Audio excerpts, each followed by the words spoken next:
پھر اللہ نے ہمیں اپنے نبی کا تعارف کروایا کہ میرا نبی کون ہے، میرا نبی کیا ہے، تم کیا جانو؟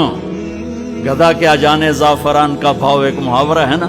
ارے ہم لوگ کیا جانے کہ میرے نبی کا کیا مقام ہے۔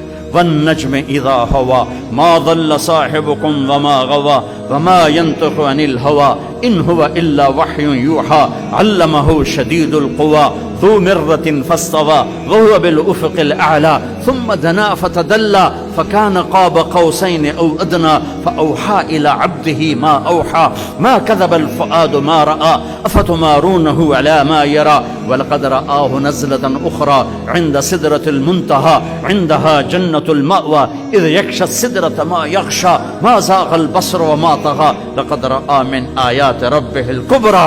اللہ کہتا ہے میرے حبیب تو نے میرا تعارف کرایا، میں تیرا کراتا ہوں۔ واہ واہ، تبارک الذی نزل الفرقان على عبده ليكون للعالمين نذيرا قد جاءكم من الله نور وكتاب مبين فلا وربك لا يؤمنون حتى يحكموك فيما شجر بينهم ثم لا يجدوا في أنفسهم حرجا مما قضيت ويسلموا تسليما۔